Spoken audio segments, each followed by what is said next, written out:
Okay, हो गया।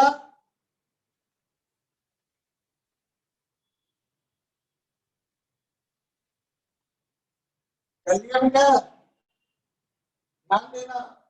यहाँ जो स्टेटमेंट है वो क्या है, ओनली, है ना। जो इंप्लीकेशन यूज है दैट इज ओनली। और आपको यूज क्या करना है, इफ भी then Q, if then use करता है।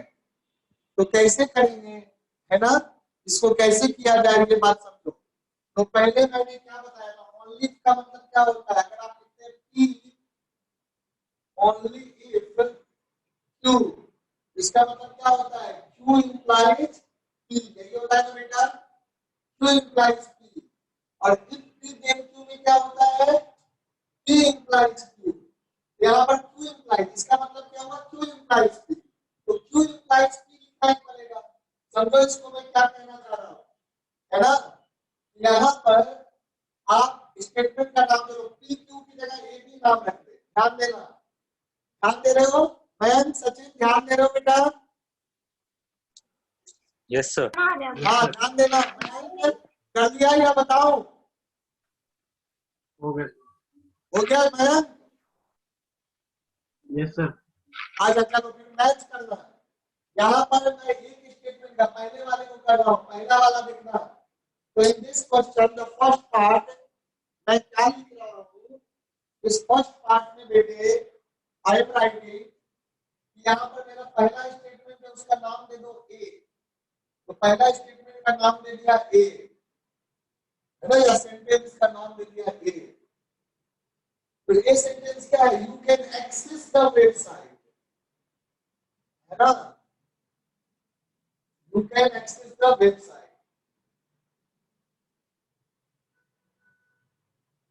Access the website. एग्जाम में ऐसे अलग अलग लिखने की जरूरत नहीं है, वो तो मैं समझाने के लिए लिख रहा हूँ, है ना। मेंस में अगर आता है तो आपको डायरेक्ट कर देना है ना बेटा, डायरेक्ट करना है। तो बी स्टेटमेंट क्या हो जाएगा, बी हो जाएगा यू पे अ सब्सक्रिप्शन फी, यू पे अ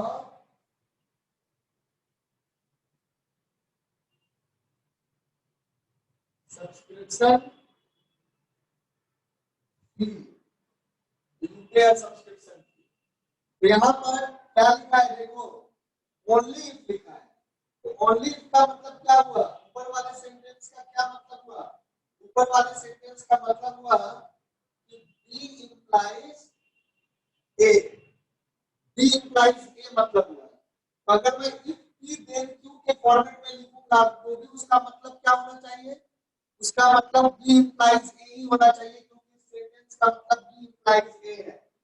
तो इफ बी देन क्यू का मतलब क्या होता है, इसका मतलब होता है बी इंप्लाइज। सर आपकी आवाज अगर मैं इसको बी देन क्यू के फॉर्म में लिखना चाहता हूँ तो बी इंप्लाइज क्यू है, यहाँ पर क्या बी इंप्लाइज। तो बी इंप्लाइज ए होने के लिए क्या कहलाएगा, इफ बी देन क्यू। क्या लिखूंगा मैं, इफ बी देन क्यू। तो इफ बी देन क्यू का क्या मतलब होगा, B implies A.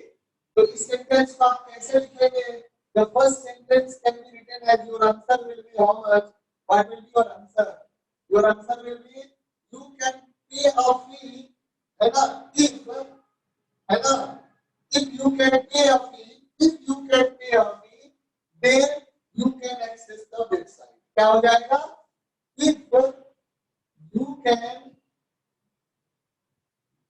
pay a fee, pay a subscription fee, sir आपकी आवाज कम हो रही है। subscription fee, then you can access a website, access the website.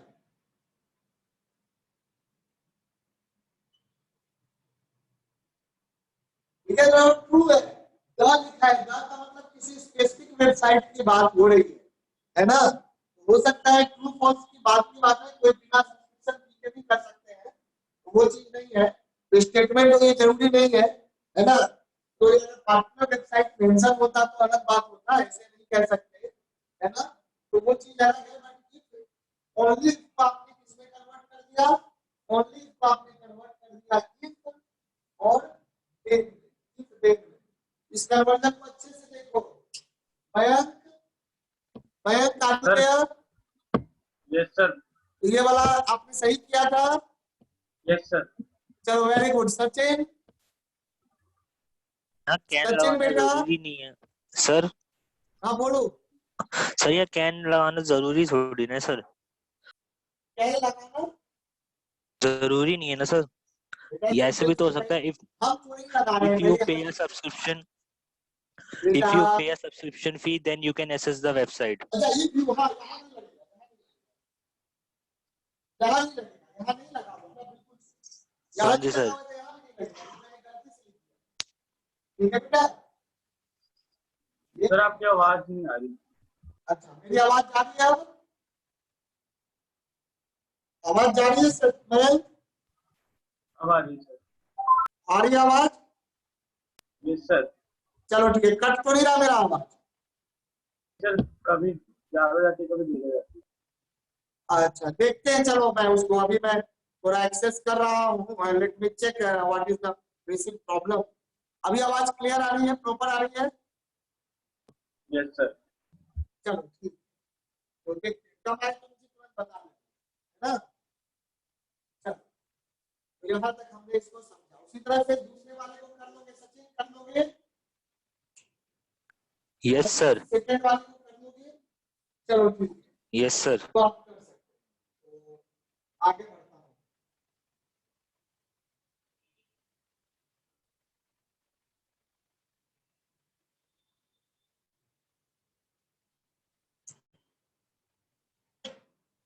चलिए एक सेकंड, मुझे लगता है अंकुर जो है ना वो सो गया है। रुको मैं उसको एक बार कॉल कर लेता हूँ, ठीक है? जस्ट थोड़ा वेट कर लो।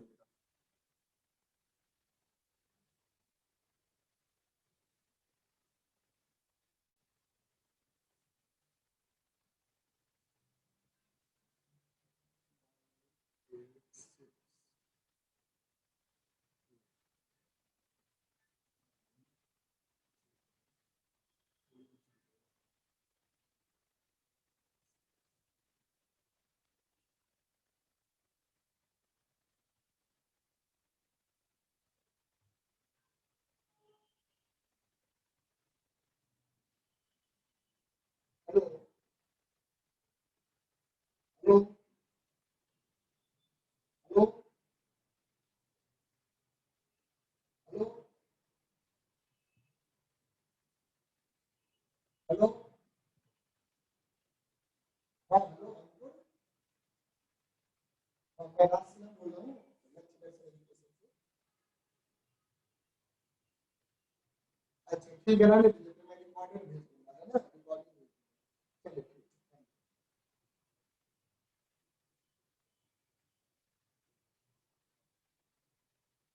अच्छा चलो बेटा आगे बढ़ते हैं। So, I will give you another question. इसको आप लोग देखो, है ना, इसको देखो। उसके बाद मैं ट्रुथ टेबल की बात करूंगा, है ना। दो क्वेश्चन पहले कर।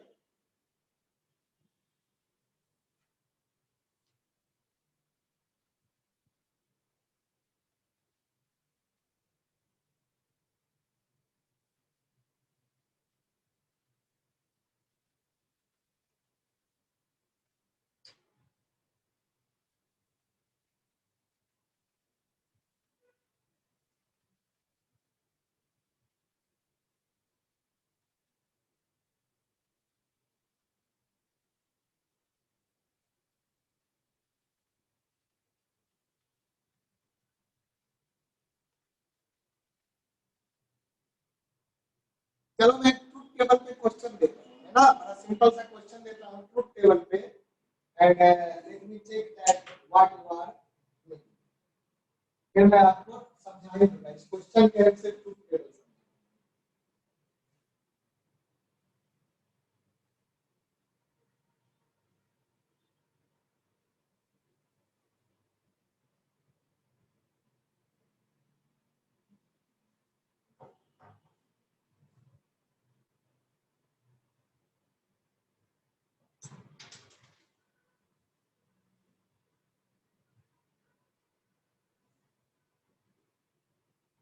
देखो क्वेश्चन में आपको मैंने दो स्टेटमेंट दिया है, एक स्टेटमेंट ई है 25 is a multiple of 5, 25 is a multiple of 5, 25 जो है बेटा 5 का मल्टीपल है। दूसरा स्टेटमेंट ध्यान दीजिएगा क्या है, दूसरा स्टेटमेंट जो मैं दे रहा हूँ that is 25 is a multiple of 8, 25 is a multiple of 8, this is your second statement है ना। आपको करना क्या है, write the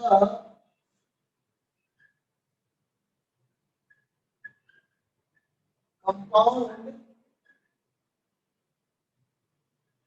statement using or and using and। एक तो आपको और को यूज करके बनाना है कंपाउंड स्टेटमेंट, दूसरा एंड को यूज करके कंपाउंड स्टेटमेंट बनाना है। तो चलिए इसको करिए, एंड यूजिंग एंड। तो कम ऑन इसको करो आप सभी, कोई दोनों लोग करो बेटा, इसको एक बार करो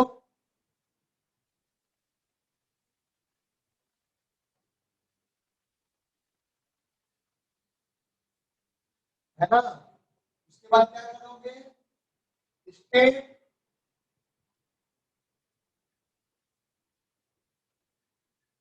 whether the obtained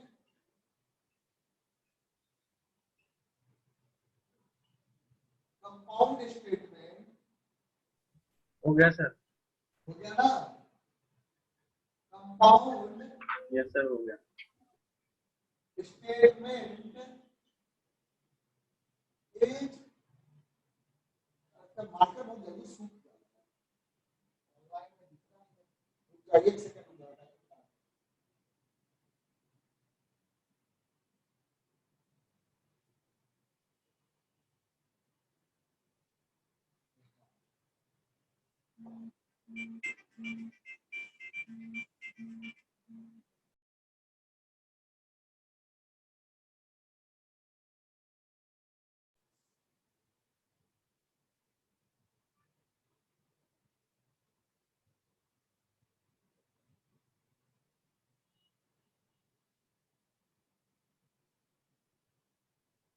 Compound statement is true or false। चलिए इसको करिए, ट्रू और फॉल्स बताओ। मैं ट्रू है कौन सा फॉल्स है, और वाला एंड वाला में कौन ट्रू है कौन फॉल्स है, दोनों ट्रू है या दोनों फॉल्स है। सर और वाला ट्रू हो जाएगा, और वाला ट्रू हो जाएगा और एंड वाला फॉल्स हो जाएगा। फॉल्स हो जाएगा। आवाज क्लियर जा रहा है, हाँ सर। मेरा आवाज कट तो नहीं रहा है बीच बीच में। नहीं सर कट नहीं है, लेकिन धीरे हो जाता है बीच बीच में। अच्छा वो कभी कभी मैं स्लो बोलता हूँ, अभी तो क्लियर जा रहा है, नहीं, अभी क्लियर जा रहा है आवाज, अभी भी वो सर स्लो जा रहा है। हाँ सर स्लो हो जाता है, धीरे हो जाता है एकदम। अच्छा ठीक है, चलो देखते हैं। एक बार मैं इसको रिमूव करता हूँ और फिर मैं एक बार ट्रायल करता हूँ, रिमूव करके क्या है, एक्सटेंशन को रिमूव करता हूँ। अच्छा अब बताइए, अब आवाज क्लियर जा रहा है। अब क्लियर है सर। अच्छा मतलब ये एक्सटेंशन में हमें प्रॉब्लम हो ही रही है, एक्सटेंशन चलो नहीं लगाते हैं, मतलब जब तक वायरलेस हेडफोन नहीं आएगा मुझे ऐसे ही काम करना पड़ेगा। चलो ये क्या है ना, कैमरे को खींच देता है वायर, एक्सटेंशन से वायर जो है ना क्लियर नहीं आता है आवाज। चलो ठीक है, तो ऐसे ही करते हैं बेटे, we will remove the extension, है ना, दिस इज बेटर। तो देखिए, तो यहां पर हमने क्या देखा कि state whether the obtained compound statement is true और फॉल्स। तो यार 25 इज अ मल्टीपल ऑफ 5, ये ट्रू हो गया, और ये क्या हो गया 25 इज अ मल्टीपल ऑफ 8, ये फॉल्स हो गया। तो यानी कि आपको अगर और बनाओगे तो P और Q, तो P और Q का मतलब क्या हो गया, ट्रू और फॉल्स। तो ट्रू और फॉल्स क्या होता है, ट्रू होता है, और अगर आप यहां देखोगे P and Q, P and Q, तो P एंड Q देखोगे तो that is true and false, true and false, तो ये क्या हो जाएगा मेरा बच्चा, फॉल्स हो जाएगा। समझ गया? तो ट्रूथ टेबल क्या होता है ये भी जान लो, truth table of sir or and and. हाँ बोलो सर जो पी बोलो। एंड क्यू वाला होगा वो तो सर स्टेटमेंट ही नहीं होगा ना? हाँ नहीं, कैसे नहीं होगा स्टेटमेंट, फॉल्स हुआ ना। सर नहीं, क्योंकि आपने कहा था कि मतलब वो नहीं होना चाहिए, या तो ट्रू हो पूरा या तो पूरा फॉल्स हो। अगर बीच बीच में यही हो तो रहा है, ये ट्रू भी हो रहा है फॉल्स भी हो रहा है। कहाँ हो रहा है ट्रू और फॉल्स, ये बताओ ना। सर कैसे? ठीक है तुम ये अच्छा लिखो ठीक है सर, पहले, ठीक है, पूरा समझ गया समझ गया। पूरा लिखो समझ गया सर, पहले। समझ गया ना? समझ गया। अब हाँ जी पूरे सर, हाँ जी सर। स्टेटमेंट के बाद पूरे सेंटेंस को देखो। पूरा सेंटेंस क्या हो जाएगा, 25 is a multiple of multiple of 5 and 8, यही ना हो जाएगा। 25 is a yes sir. multiple of 5 and 8, तो 25 is a multiple of 5 and 25 is a multiple of 8, दोनों हो गया। तो एंड है, तो 25 is a multiple of 5, ये तो ट्रू है बट ये फॉल्स है, तो पूरा जो सेंटेंस होगा वो क्या हो जाएगा, फॉल्स हो जाएगा। तो ये सिर्फ फॉल्स है ना मेरा बेटा। हाँ जी सर, हाँ समझा जी। सचिन? तो यही छोटी छोटी चीजों को ध्यान रखना, इसीलिए इस पे मैं रिपीटेड प्रैक्टिस करवा रहा हूं। ठीक है, तो समझो। तो ये हो गया। अब हम ट्रूथ टेबल की बात करते हैं, because man said about the truth table. देखो ट्रूथ टेबल मैंने आपको कहां पढ़ाया था, याद करो। ट्रूथ टेबल मैंने आपको पढ़ाया था लॉजिक गेट। लॉजिक गेट्स में। बिल्कुल वैसा ही होता है, जैसे वहां एंड और का ट्रूथ टेबल होता था ना, तो एंड में क्या होता था, जब दोनों वन होता था तभी वन होता था। यहाँ वन का मतलब क्या ले लेंगे, ट्रू। तो जब दोनों ट्रू होगा तभी ट्रू होगा, तो ट्रूथ टेबल। तो ट्रूथ टेबल की बात करिए, तो अगर हम और का ट्रूथ टेबल देखें, और तो और का ट्रूथ टेबल क्या बन जाएगा देखना।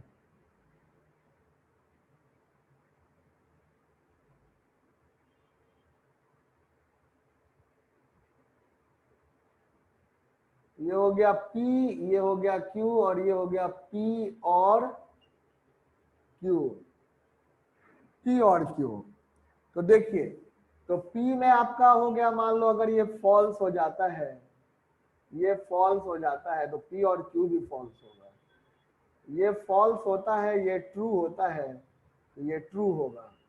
ये ट्रू होता है, ये फॉल्स होता है, तो भी ये ट्रू होगा। और अगर दोनों ही स्टेटमेंट ट्रू होंगे तब भी ये ट्रू ही होगा। समझा बेटा? तो ये आपका ट्रूथ टेबल है। किसका ट्रूथ टेबल है ये P और Q का ट्रूथ टेबल है। समझ में आ रहा है मयंक? मयंक यस सर, आ गया। चलो ठीक है। इसी तरह एंड का बना लोगे खुद से, एंड का खुद से बन जाएगा ट्रूथ टेबल। यस सर, अरे तो लॉजिक गेट की तरह ही है। हाँ, अब हम इम्प्लीकेशन की बात करते हैं। अच्छा एग्जॉर ये एक्सक्लूसिव और इंक्लूसिव और का ट्रूथ टेबल बनाओगे? एक्सक्लूसिव और इंक्लूसिव और का ट्रूथ टेबल क्या बनेगा?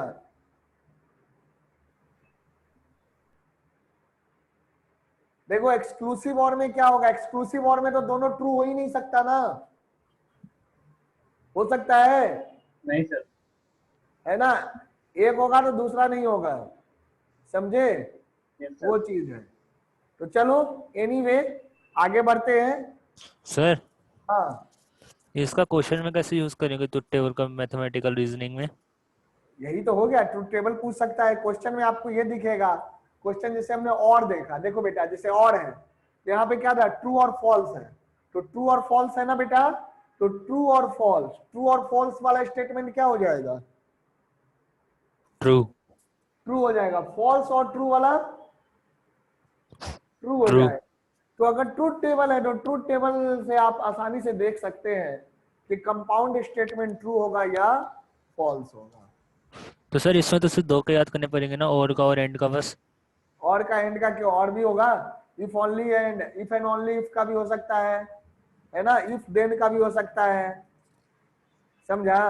Okay sir. इफ देन का क्या बनेगा, इफ देन का मतलब क्या है, P इंप्लाइज Q होता है ना। चलो पहले इसको करो, और का करा दिया मैंने, एंड का आप लोग लिखो, पहले खुद से लिखो, एंड का खुद से करो पहले, फिर आगे देखते हैं।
चलो देखो, हो गया, एंड का कर लिया। Yes sir.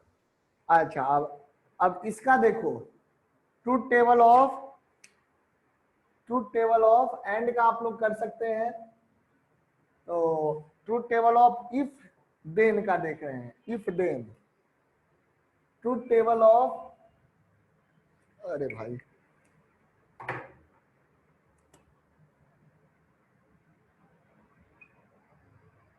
Truth table of if P then Q। तो truth table of if P then Q की बात कर रहे हैं। तो पहले ये समझो कि इफ P देन Q का मीनिंग क्या है। इफ P देन Q का मतलब है P implies Q, P implies Q, यानी कि P ट्रू होगा तो Q ट्रू होगा। P अगर ट्रू है तो Q फॉल्स नहीं हो सकता है, समझ रहे हैं। P इंप्लाइज Q, अगर P होगा तो Q को होना पड़ेगा, पर अगर P फॉल्स होगा तो Q कुछ भी हो सकता है, ट्रू भी हो सकता है, फॉल्स भी हो सकता है। तो P इंप्लाइज Q में क्या हो जाएगा कि if P is true then Q must be true, तभी, है ना। और अगर P ट्रू और Q फॉल्स है तो स्टेटमेंट फॉल्स हो जाएगा, है ना। लेकिन P फॉल्स है और Q फॉल्स या ट्रू कुछ भी है तो स्टेटमेंट ट्रू माना जाएगा। इसका ट्रूथ टेबल देखो, फिर स्टेटमेंट के एग्जांपल से समझते हैं। है ना। एग्जाम्पल से समझोगे तो ज्यादा बेटर क्लियर होगा, ध्यान दीजिएगा।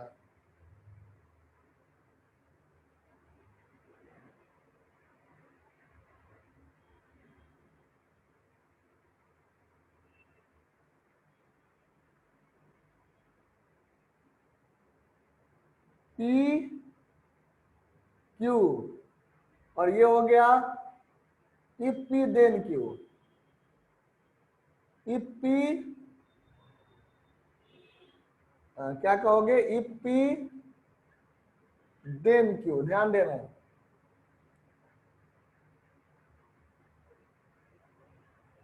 If P then Q, if P then Q का मतलब क्या है, पी इंप्लाइज क्यू, ये चीज है।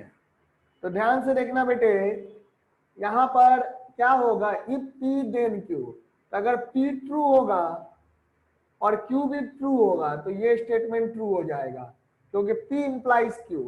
तो if P is true and Q is also true, then the final statement will be considered true. If P is true but Q is false, तो P implies Q होता है, तो P true होने पर भी क्यू फॉल्स हो रहा है, तो फाइनल स्टेटमेंट आपका फॉल्स हो जाएगा, कंपाउंड स्टेटमेंट।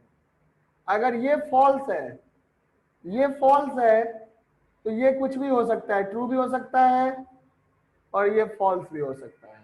फॉल्स है तो चलो ये ट्रू मान लेंगे, और अगर ये फॉल्स है और ये फिर भी ट्रू है तो भी ये ट्रू होगा, क्योंकि हमारा यहाँ क्या कह रहा है, P इंप्लाइज Q, नॉट कि Q इंप्लाइज P। तो P इंप्लाइज Q, अब P ही फॉल्स है तो Q चाहे ट्रू हो या फॉल्स हो कोई फर्क नहीं पड़ता, statement will be considered as true. ये ट्रूथ टेबल आप इफ P देन Q के लिए याद रखिएगा। एग्जाम्पल के थ्रू समझाते हैं तो क्लियर होगा, पहले नोट कर लो इसको। उसी तरह से एक और मैं दे देता हूं, ओनली इफ, ओनली या ओनली इफ का, ठीक है। Let us see the truth table of only if.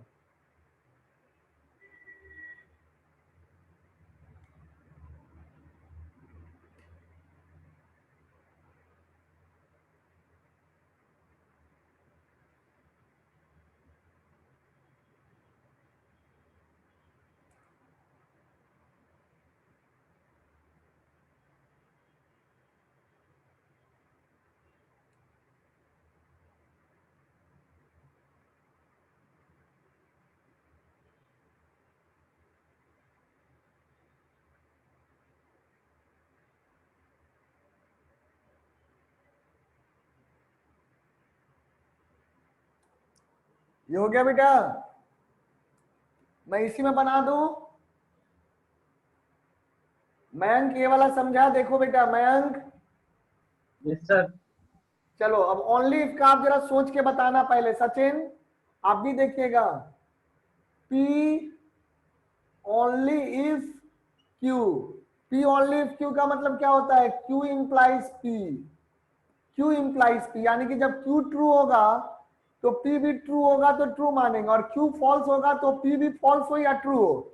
Q अगर फॉल्स है तो P फॉल्स ट्रू दोनों में कुछ भी हो ट्रू मानेंगे, लेकिन अगर Q फॉल्स होगा, सॉरी P फॉल्स होगा तो Q आपका, P अगर फॉल्स होगा तो Q आपका ट्रू भी होगा तो उसको फॉल्स माना जाएगा, है ना। तो बिल्कुल इसका उल्टा हो जाएगा, ट्रू ट्रू। देखो ट्रू ट्रू में ट्रू, Q इंप्लाइज P है तो Q इंप्लाइज P सोचो, जैसे यहाँ P इंप्लाइज Q था वैसे Q इंप्लाइज P में सोचो।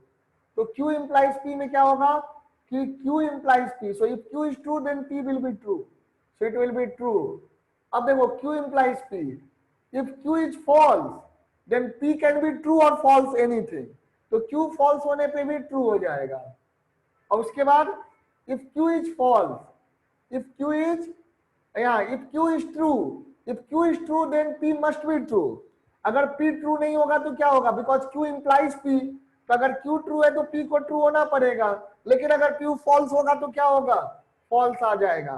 और अगर Q false है तो P तो true भी हो सकता है false भी हो सकता है, क्योंकि Q implies P है। तो अगर Q ही false है तो P चाहे true हो या false हो true मानेंगे, तो यहाँ true हो जाएगा। अब थर्ड नंबर देखो, इफ एंड ओनली इफ वाला, इफ एंड ओनली इफ भी मैं इसी में बना लेता हूं, इफ एंड ओनली इफ लिख लेना, तो छोटा हो रहा है ना। तो मैं यहां पर सिंबल से लिख देता हूं, P implies and implies that Q। ये कब होता है? If and only if. ये कब होता है? If and only if. तो इफ एंड ओनली इफ में क्या होगा कि अगर P ट्रू होगा तो Q ट्रू होगा, और P फॉल्स होगा तो sorry P to Q true और Q true to P true. क्या कहता है? देखो इफ एंड ओनली इफ क्या कहता है? इफ एंड ओनली इफ कहता है कि अगर P होगा तो Q भी होगा, और Q होगा तो P भी होगा। समझे? और अगर P नहीं होगा तो Q भी नहीं होगा, और Q नहीं होगा तो P भी नहीं होगा। तो इसका ट्रूथ टेबल क्या बन जाएगा? यदि दोनों सही है, if both the statement are true, then the if and only if statement will be true. Similarly, both the statement are false, then if and only if statement will be again true, and rest of the case में ये false होगा। Okay, तो इन तीनों का implications का truth table हमने देख लिया। इंप्लीकेशन का ट्रूथ टेबल ध्यान से देख लो, इंपॉर्टेंट है। Come on, truth table of implications है ना। If P then Q, if P, if P then Q, P if only Q, and if and only if, P if and only, P if and only if Q. तो वो, तो if and only if का मतलब क्या होता है? Implies and implies that. Implies and implies that का मतलब बोले तो क्या हो गया बेटा? अगर P होगा तो Q भी होगा, और Q होगा तो P भी होगा। तो अगर P ट्रू होगा तो Q भी ट्रू होगा, और अगर Q ट्रू है तो P भी ट्रू होगा, यानी कि दोनों ट्रू होंगे तो ट्रू हो जाएगा। और अगर P फॉल्स होगा तो Q को भी फॉल्स होना पड़ेगा, और Q फॉल्स होगा तो Q को भी, P को भी फॉल्स होना पड़ेगा। उस केस में भी आपका कंपाउंड स्टेटमेंट ट्रू माना जाएगा। समझे? अब बाकी दो केस में जो होगा आपका, इसमें ट्रू फॉल्स या फॉल्स ट्रू में इफ एंड ओनली इफ वाला फॉल्स होता है। सर तो हाँ बोलो। Sir if P then Q में हाँ, इफ पी देन क्यू, बोलो। का ट्रू ट्रू वाला बताना एक बार। अच्छा बताता हूँ, 2 मिनट रुक जाओ, मैं थोड़ा पानी पी लूं क्योंकि काफी बोला हूं, है ना। Let me take 2 minute break. तब तक आप लोग इसको कंप्लीट करो और सोचो थोड़ा। मैं 2-3 मिनट का ब्रेक लेकर फिर बताता हूँ।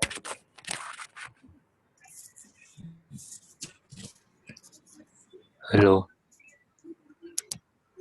हेलो।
हाँ बताओ बेटा क्या कह रहा था Mayank, if and only if के बारे में क्या कह रहे थे आप, या इफ देन के बारे में क्या पूछ रहे थे? सर ये चीज जो हम कर रहे हैं ये ट्रू ट्रू फॉल्स वाला, हाँ हाँ सर इसमें तो हम ये कंडीशन पता लगा रहे हैं कि अगर ट्रू फॉल्स होगा तो पी को ट्रू होना पड़ेगा, ऐसे हाँ हाँ, हम ये पता कर रहे हैं कि जो P और Q जो स्टेटमेंट है वो स्टेटमेंट ट्रू होंगे, ट्रू होंगे, ट्रू होंगे, फॉल्स होंगे, फॉल्स होंगे, ट्रू होंगे, फॉल्स होंगे, फॉल्स होंगे।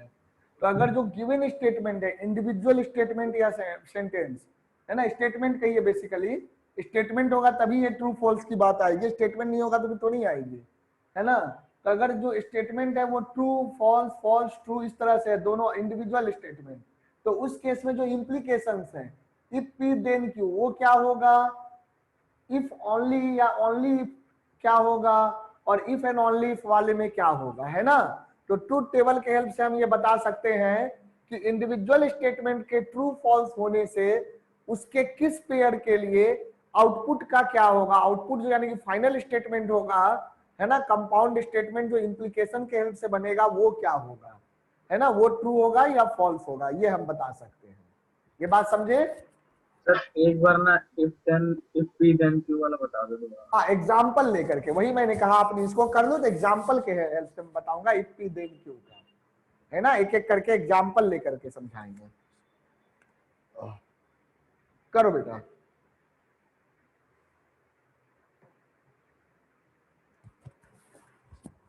I will take some mathematical example.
चलो एक एग्जाम्पल लेते हैं, okay.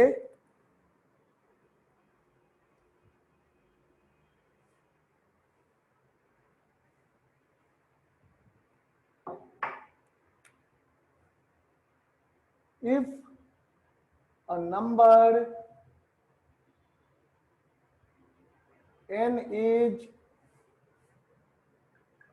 even, then n square is even। क्या लिखा मेरा बेटा? If a number n is even, अगर कोई नंबर n इवन है तो उस केस में n स्क्वायर भी क्या होगा, n स्क्वायर इवन होगा, है ना। वैसे तो ये बात सही है, ओके। तो हम लोग देखते हैं यहां पर कि क्या होगा, कौन ट्रू होगा तो फॉल्स होगा। p क्या हो गया, p हो गया आपका अ number n is even, a number n is even, है ना। अब ये ट्रू या फॉल्स कुछ भी हो सकता है, तो कंपाउंड जो है, ऐसे तो सेंटेंस नहीं होगा, ये स्टेटमेंट नहीं होगा, लेकिन कंपाउंड वाला जो है हमारा इफ देन लगने के बाद क्या आएगा वो देखेंगे, है ना। क्यों देखो एक एक करके पूरा ट्रूथ टेबल इस पे आ जाएगा, है ना। अ नंबर n इज इवन, फिर आ गया दूसरा, आ गया n स्क्वायर इज इवन, ये देखा बेटा, है ना। Sachin are you there? Sachin सो गया? नहीं सर। हाँ जागे रहना। ये यस टेबल सर। नोट कर लिया ना बेटा? Yes sir. हाँ तो देखो मैं इसको मैं समझा रहा हूँ, है ना, इफ पी देन क्यू के ट्रूथ टेबल को समझो। तो if a number n is even, यदि कोई नंबर n इज इवन है then n square is even, ऐसा कह रहा है, तो ये तो सही है, ये ट्रू है ना। ये तो ट्रू है, समझा, समझाइए, ये ट्रू है। अब हम इन दो स्टेटमेंट की बात कर रहे हैं कि लेकिन अगर पहला statement a number n is even, अगर ये फॉल्स हुआ तो क्या होगा, n स्क्वायर इज इवन, ये भी फॉल्स हो जाएगा ना, समझे, तो दोनों फॉल्स हो जाएगा। तो दोनों फॉल्स हो जाएगा तो यानी कि इसका निगेशन जो है, इसका निगेशन क्या कहलाएगा, जरा ध्यान से सोचना, ध्यान से सोचना इसको, कि मैं इसी चीज को, इसी का मैं क्या लिख सकता हूं, है ना, इसी का निगेटिव में मैं क्या लिख सकता हूं, निगेशन लिख सकता हूं इस तरह से। इस स्टेटमेंट को ऐसे कर सकते हैं, if a number n is even then n square is even. इसी को मैं ऐसे भी लिख सकता हूं, if a number n is not even, not even को आप ऑड भी कह सकते हैं, पहले वही लिख लो, नॉट इवन, अरे भाई जगह कम पड़ जाता है, then n square is not even। ये मैंने सेंटेंस लिखा है, देखो क्या ये सही है मयंक बेटा, ये बताओ ये ट्रू है, बोलो Mayank, are you there, sir बोलो ये ऊपर वाला स्टेटमेंट ट्रू है, सर कौन सा? ये वाला इफ देन वाला जो पहला नंबर पे मैंने लिखा है, यहां से लेकर के यहां तक का, हाँ सर ट्रू है ना बेटा ट्रू। जरा आप Yes, sir. समझो ये कैसे ट्रू है, कह रहा है कि अगर कोई n अगर इवन होगा तो n स्क्वायर भी इवन होगा, इवन नंबर का स्क्वायर भी इवन होता है, ट्रू है। अब इसका निगेशन देखो, मतलब if a number is not even, if a number is not even यानी कि कोई अगर नंबर इवन नहीं है, then n square is not even, क्या ये ट्रू है, सोच के जवाब दीजिएगा। मैंने जो नीचे लिखा है ये ट्रू है यस या, सर। हाँ ये भी ट्रू है, क्योंकि अगर नंबर ऑड है, इवन नहीं है मतलब ऑड है, तो ऑड नंबर का स्क्वायर भी क्या होगा, ऑड होगा। 3 का स्क्वायर 9 होता है, यानी कि आप यहां देखो, नॉट इवन का मतलब क्या हो गया, अगर n आपका इवन नंबर नहीं है, अगर n अगर इवन नंबर नहीं है तो नॉट, नॉट मतलब फॉल्स हो जाएगा। तो अगर पहला स्टेटमेंट फॉल्स होगा और साथ में दूसरा स्टेटमेंट भी फॉल्स हो जाए, यानी कि n स्क्वायर भी इवन ना हो, अगर n भी इवन ना हो और n स्क्वायर भी इवन ना हो, तो यानी कि उस केस में सेंटेंस क्या बनेगा, if a number is not even then n square is not even, दिख रहा है ना। Yes sir. तो यानी कि अगर पहला स्टेटमेंट फॉल्स है, that is n is not, n is even is false, n का इवन होना अगर फॉल्स है, अगर n का इवन होना फॉल्स है तो क्या कहलाएगा, n इज नॉट इवन, समझा ना। तो अगर n इज नॉट इवन तो दूसरा स्टेटमेंट क्या है, n स्क्वायर इज इवन, तो n स्क्वायर का इवन होना फॉल्स होने का मतलब क्या होगा, n square is not even, तो n square is not even, समझा। तो यानी कि अगर पहला स्टेटमेंट p और q दोनों फॉल्स हो गए, p अगर फॉल्स हो गया तो क्या हो गया, p फॉल्स हो गया तो निगेशन ऑफ p ट्रू होगा, negation of p true होगा, that is a number n is not even is true and a number n square is not even will be also true। तो यहाँ आपको क्या दिखेगा कि अगर p और q दोनों फॉल्स हो जाएगा तो if p then q क्या होगा, if p then q true होगा, समझाइए, समझा मयंक, यस सर। सचिन बेटा अच्छे से देखो, बड़ा ये दिमाग घुमाने यस वाला, सर। इससे मैं इसको शेयर करूंगा इस लेक्चर को आज, है ना, यस सर। ठीक है, तो उसको भी देखिएगा। और भी मैं बहुत सारे लेक्चर शेयर किया हूं, तो आप वो सारे टॉपिक्स भी देख सकते हैं। आज मैंने जैसे 11th में लीनियर इनइक्वालिटी डिस्कस किया था, अगर उन सबको भी पढ़ना है तो वो भी आप देख सकते हैं, ठीक है। लीनियर इनइक्वालिटी के 2 लेक्चर से मैंने शेयर करूंगा और कल भी होगा, कल पूरा खत्म हो जाएगा। तो आप लोग अगर रिवाइज करना हो तो वो सारे टॉपिक भी आप कर सकते हैं यूट्यूब से, ठीक है बेटा। तो देखो, तो ये बात समझ गया। अब इसी चीज में अगर n इवन है पर n स्क्वायर इवन नहीं है, इसका मतलब क्या हो जाएगा, ध्यान से देखो, है ना। रुक जाओ, पहले एक इसको समझ गया तो अब पहले मिटाना पड़ेगा, है ना। यहां तक रखते हैं आज, बस इसको कंप्लीट कर दूं पहले मैं।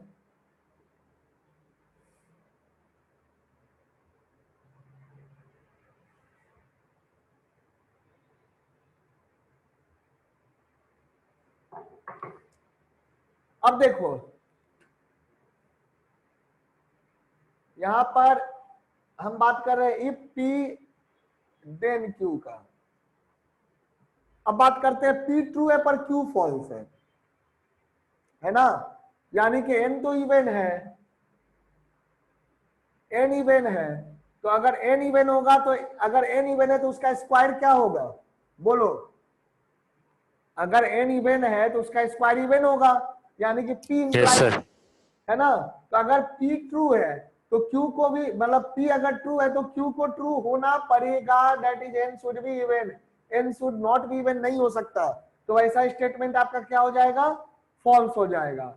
अब इसको देखते हैं, अगर पहला ही फॉल्स हो जाए, n अगर क्या है, n अगर आपका इवन नहीं है ना, n इवन नहीं है पर n स्क्वायर आपका हो सकता है कि इवन हो जाए, है ना।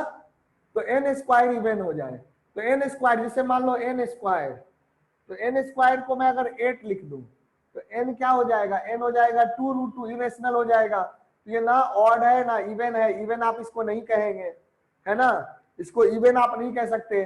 तो n स्क्वायर अगर 8 है तो ये ऑड और इवन किसको लेते हैं, नेचुरल नंबर को लेते हैं। तो यानी कि हम इसके बारे में कुछ भी नहीं कह सकते। अगर Q ट्रू है, यानी कि अगर ये Q ट्रू है तो P फॉल्स भी हो सकता है, ट्रू भी हो सकता है। तो अगर फॉल्स है तो भी काम चलेगा और ट्रू है तो भी काम चलेगा, इसीलिए ये वाला स्टेटमेंट भी ट्रू हो जाएगा। ये बात समझ रहे हो, देखो अच्छे से बताइए। सर लास्ट वाला बताना दोबारा एक बार। हाँ लास्ट वाला मैं फिर से एक बार समझाता हूं। देखो इस बात पे ध्यान देना है बेटा कि इफ P देन Q का मतलब है P इंप्लाइज Q। तो मैं क्या कर रहा हूं कि मैं मान लेता हूं n स्क्वायर को मैं मान लेता हूं 8, है ना, एक बार पहला केस। दूसरा मैं n स्क्वायर को ले लेता हूं 4, दो केस ले लिया। तो n स्क्वायर अगर 4 होगा तो इस केस में n आपका क्या है, 2 भी हो सकता है, और इस केस में n जो है आपका 2√2 हो जाएगा। तो ये तो इरेशनल हो गया, हम जो है इंटीजर के लिए कहते हैं irrational number is not integer, तो हम आपका इवन ऑड नहीं कह सकते हैं। तो यहाँ पे देख लो, यहाँ पर अगर n स्क्वायर 4 है तो n 2 हो गया। पॉजिटिव की बात करिए, निगेटिव नंबर नहीं लेते, चलो निगेटिव भी लोगे तो चलेगा क्योंकि -2 इज ऑल्सो इवन, है ना। तो यहाँ पर अगर n स्क्वायर, अगर आपको क्या दिख रहा है, q अगर इवन होगा, q का मतलब अगर n स्क्वायर इवन होगा तो n स्क्वायर इवन होने पे n इवन भी हो सकता है और n ऑड भी हो सकता है। तो n पे यानी कि p पे कोई रिस्ट्रिक्शन ही नहीं रहा ना, समझ रहे हैं। तो यानी कि अगर n स्क्वायर इवन है तो p का इवन होना या p का इवन ना होना दोनों ट्रू हो सकता है ना, समझ रहे हो। Yes sir. P का इवन होना भी ट्रू हो सकता है, P का इवन ना होना भी ट्रू हो सकता है। यानी कि अगर Q ट्रू है, Q ट्रू है, Q ट्रू है, Q अगर ट्रू है तो P ट्रू भी हो सकता है, P फॉल्स भी हो सकता है। दोनों केस में आपका इफ P देन Q क्या होगा, ध्यान से देखना, एक मिनट रब कर दूं। हाँ अगर ये देखो Q ट्रू है और Q ट्रू है तो P आपका सर false हो सकता है, ट्रू भी हो सकता है। उस दोनों ही केस में आपका if P then Q true होने की संभावना है। सर हाँ बोलो बेटा। सर अगर Q ट्रू है तो सर P को तो ट्रू होने पड़ेगा, क्योंकि सर अगर हम किसी नंबर, क्यों जैसे होना आपने बोला कि पड़ेगा, क्यों नहीं नहीं होना नहीं सर, पड़ेगा, P जैसे इंप्लाइज, ये पहले यहाँ देखो P इंप्लाइज Q है ना बेटा, Q इंप्लाइज P थोड़ी ही है। नहीं नहीं नहीं सर, जैसे हाँ, आपने बोला कि अगर हम n का n इवन नंबर है उसका स्क्वायर करेंगे तो इवन आएगा। इवन आएगा, लेकिन अगर n तो स्क्वायर इवन है तो हाँ, तो n फिर इवन n तो हो फिर होगा ना सर, ये n तो इवन, क्योंकि क्यों, सर n स्क्वायर इवन है, देखो ना n स्क्वायर 8 लिया मैंने, n स्क्वायर को 8 लिया, 8 इवन है कि नहीं है, हाँ सर n n 8 है, हाँ इवन है, सॉरी इवन है। इवन है। अब n क्या इवन है, n क्या हो जाएगा 2√2, 2√2 तो इरेशनल है, इरेशनल में हम इवन या ऑड नहीं कहते, ये अच्छा याद रखना। हाँ ठीक है सर, ठीक है sir. Irrational numbers are not called even और ऑड, है ना, yes integers sir, are yes called sir. Only even odd. ठीक है बेटा, तो यानी कि यस n का सर। इवन होना जरूरी भी नहीं है ना। अगर n स्क्वायर इवन है तो n हो, जरूरी नहीं कि n इवन हो, n इवन हो भी सकता है। जैसे इस एग्जांपल में n इवन है अगर n स्क्वायर 4 है, पर अगर n स्क्वायर 8 है तो n इवन नहीं है, समझा ना बेटा। ये मत कहना कि 2 का फैक्टर आ रहा है। 2 का फैक्टर आने से क्या होता है, 2 का फैक्टर तो 1.5 में भी आ जाएगा। 1.5 को भी लिख देंगे हम 2 इंटू 0.75। तो क्या ये 2 का डिविजिबल हो गया? नहीं हो गया ना। ओनली इंटीजर में देखते हैं, ऑड इवन किस में देखते हैं, इंटीजर में देखते हैं। ठीक है, यस सर, इरेशनल नंबर या फ्रैक्शन है जहां पे परफेक्ट इंटीग्रल मल्टीपल ऑफ 2 नहीं है, वहां ऑड इवन नहीं कहते हैं। समझा इसको? यस सर, तो एन स्क्वायर का, वही मैं कह रहा हूं कि अगर क्यू ट्रू है, कि अगर एन स्क्वायर इवन है, तो एन आपका ऑड भी हो सकता है, एन इवन भी हो सकता है। तो यानी कि फॉल्स ट्रू दोनों हो सकता है। तो इसीलिए आपका P implies Q will be true if Q is true, if Q is true, है ना वो चीज। ये क्यों ट्रू हो गया हाँ बेटा, sir? If P then Q क्यों ट्रू हो गया? क्या चीज if P? हाँ बोलो मयंक, आपकी आवाज बंद हो गई। इफ पी हाँ देन क्यू, सर वो क्यों ट्रू हो गया? बेटा यही तो बता रहा हूं, मैंने क्या बोला कि Q, यहां ध्यान से देखो, Q अगर ट्रू है, ध्यान से देखो, Q अगर ट्रू है, जैसे Q का ट्रू मतलब n स्क्वायर इज इवन। तो n स्क्वायर इज इवन का मैंने दो केस लिया, एक तो 8 ले लिया, एक 4 ले लिया, या 6 ले लो, कुछ भी ले लो, है ना। आप 6 भी ले लो तो √6 आ जाएगा, है ना। चलो 6 ले लो, 2 कॉमन ही नहीं आएगा, है ना। तो ये क्या आ गया, √6 आ गया, इरेशनल आ गया। तो अब ये देखो, अगर n स्क्वायर 6 है तो क्या 6 इवन है कि नहीं है? नहीं है 6 इवन नहीं है। तो 6 तो है। 4 इवन है। Yes sir. यानी कि मैंने देखा कि 6 और 4 दोनों केस में n स्क्वायर इवन है। तो n स्क्वायर इज इवन, क्या ये ट्रू है अगर मैंने n स्क्वायर को 6 या 4 लिया? Yes sir. ट्रू है ना। Yes sir. अब ये बताओ, यहाँ कह रहा P इंप्लाइज Q, मतलब P अगर होगा तो Q भी होगा, पर Q होगा तो P हो, ये जरूरी है? नहीं सर। नहीं जरूरी है। तो वही मैं कह रहा हूं कि अगर n स्क्वायर 4 है तो देखो n क्या आ गया, 2 आ गया, लेकिन n स्क्वायर 6 है तो n आ गया √6। ठीक है, समझ गए। यानी कि P जो है, P आपका n अगर n स्क्वायर अगर इवन है, यानी कि n स्क्वायर इवन है, मींस Q अगर ट्रू है तो P इवन हो भी सकता है, नहीं भी हो सकता है। दिख रहा है बेटा? P इवन हो भी सकता है, नहीं भी हो सकता है। Yes sir. मतलब कि स्टेटमेंट Q का ट्रू होना ये जरूरी नहीं है कि P को ट्रू कर दे, जरूरी ही नहीं है। P ट्रू भी हो, फॉल्स भी हो, कुछ भी हो सकता है, हमें कोई फर्क नहीं पड़ता। अगर Q ट्रू है तो अगर कोई फर्क नहीं पड़ता, तो अगर Q अगर ट्रू है, इंप्लाइज हमें क्या चाहिए, इंप्लाइज Q, यानी कि Q जब भी ट्रू होगा, Q जब भी ट्रू होगा तो हमारा P इंप्लाइज Q ट्रू माना जाएगा। तो जहां जहां आपका ट्रू है, देख लो ये ट्रू है, ये ट्रू है, तो ट्रू मान लिए। लेकिन जब दोनों फॉल्स है तो नॉट वाला आ गया था ना, जो मैंने पिछला एग्जांपल दिया था, तो जो नॉट वाला में भी ये ट्रू हो जाएगा। यानी कि जहां पे आपका दोनों ट्रू है ना, दोनों फॉल्स है वो ट्रू होगा, या Q ट्रू है तो होगा। लेकिन अगर Q फॉल्स है और P ट्रू है तो वो फॉल्स माना जाएगा। ठीक है, ये सारे एग्जाम्पल मैंने ले लिए। अब इस पे सोचो, दिमाग लगाओ, इसी एग्जाम्पल से दिमाग लगाना। अच्छा एग्जाम्पल है n और n स्क्वायर वाला, ठीक है, समझ रहे हो मयंक? Yes sir.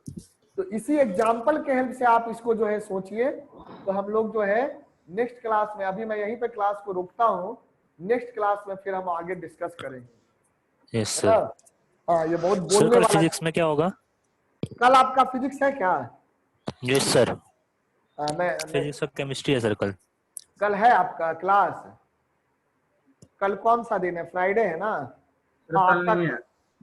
हाँ नहीं देख लेते हैं, रूटीन देख लेना कल है कि नहीं है, मुझे नहीं पता। सर कल नहीं आपने है, 2 जगह सैटरडे लिख रखा है। तो सैटरडे और संडे होगा, वो गलती से लिखा गया है, डेट देख ओके लो। सर। सैटरडे संडे है वो, है ना, उसको मैं सही कर दूंगा, ठीक है। Yes sir. हाँ, वो एक सैटरडे और दूसरा संडे है बेटा, ठीक है वो। हाँ हाँ जी थोड़ा सा, सर। हाँ वो मैं सही कर दूंगा, उसको डेट दिन सही कर दूंगा। चलो, तो कल नहीं आई थिंक, सैटरडे संडे वापस। Okay yes sir. सर। चलो बेटा ठीक है, तो क्या उसमें सॉलिड स्टेट शुरू करेंगे, है ना, केमिस्ट्री में। और मैथ्स यस में, सर। फिजिक्स में तो आपका जो है आई थिंक इसमें हमने डिस्कस किया, क्वेश्चन बनाया था मैंने, सीवी का जो भेजा था क्वेश्चन नंबर, हाँ सर। हाँ हाँ सर। Mayank, yes sir. बने कुछ क्वेश्चन? यस सर, बनने हैं। हाँ तो करो, जो डाउट वगैरह होगा तो भेजना, मैं उसको सॉल्व करके बता दूंगा। जरूरत पड़ेगी तो ऑनलाइन भी ले लेंगे, है ना। और बाकी अपना अगले क्लास में देखते हैं, फिजिक्स में जो है वही वेव शुरू करते हैं, वेव मोशन, है ना। वेव मोशन 11th वाला वेव शुरू करते हैं, जिसमें साउंड, डॉपलर्स इफेक्ट, है ना, स्टैंडिंग वेव, ये सब इससे क्वेश्चन आता ही आता है। और इतना बढ़िया से पढ़ोगे वेव कि सारा क्वेश्चन बन जाएगा, समझा। मतलब वेब चैप्टर पढ़ने का मतलब है आप 3 क्वेश्चन श्योर और जोड़ लीजिए, 12 नंबर जोड़ लीजिए अपना, समझ रहे हो। Yes sir. 12 नंबर मेंस में जोड़ लो, अब मैं कह रहा हूँ, ठीक है। Yes, और अगर Yes, sir. वाईडीएसी या डिफ्रैक्शन पूछ दिया तो उसका भी एक 4 नंबर या 10 नंबर, 8 नंबर जोड़ लो। तो 16 से 20 नंबर जोड़ लीजिए अगर मैं वेब पढ़ा देता हूँ तो। अब इससे बढ़िया क्या चाहिए बोलो, है ना। कुछ Yes, और sir. ना भी कराऊं, वे भी करा दूं अच्छे से तो भी काफी होगा। इसीलिए मैंने थर्मोडायनामिक्स और वेब पकड़ा है। तो थर्मोडायनामिक्स में प्रैक्टिस की जरूरत पड़ेगी, वेब में मैं समझा दूंगा, फिर मैं जो भी क्वेश्चंस दूंगा उसको कर देना बस, और कुछ भी नहीं, सब बन जाएगा वहां, है ना। तो Yes, कर sir. लेना, अच्छे से करो सर वेब। बड़ा 3 क्वेश्चन आएंगे उससे? 3 क्वेश्चन तो आते ही है वेब से बेटा, मिनिमम 2, है ना। Yes sir. है ना। अगर मान लो ये भी वाईडीएसी वगैरह भी पूछ दिया तो 16 नंबर से ज्यादा का नहीं पूछेगा वाईडीएसी वगैरह जोड़ के, है ना। 3 से 4 क्वेश्चन हो जाएगा 11 12 दोनों का वेब मिला के, यस सर। समझ रहे हो। तो वही 12 से 16 नंबर जो मैं कह रहा हूँ, 12 से 16 नंबर बहुत होता है, समझ रहे हो। Yes sir. है तो आराम से 3 क्वेश्चन तो रखो ही, 3 से 4 क्वेश्चन रखिए 11 12 मिला के वेब। तो वेब हम लोग शुरू करते हैं। बड़ा टॉपिक, मतलब टॉपिक बहुत बड़ा नहीं है, क्वेश्चन का वेटेज अच्छा खासा है। तो 25 में 2 से 3 क्वेश्चन आप रख सकते हैं, 3 क्वेश्चन रख लो, 12th में मिला दो तो 3 क्वेश्चन रख लो वेब का, ठीक है, शॉर्ट, ओके। वो चीज है, कर लो उसको। तो वेब चैप्टर को हम लोग नेक्स्ट क्लास से शुरू करते हैं, okay. So I am going to end this lecture, thank you.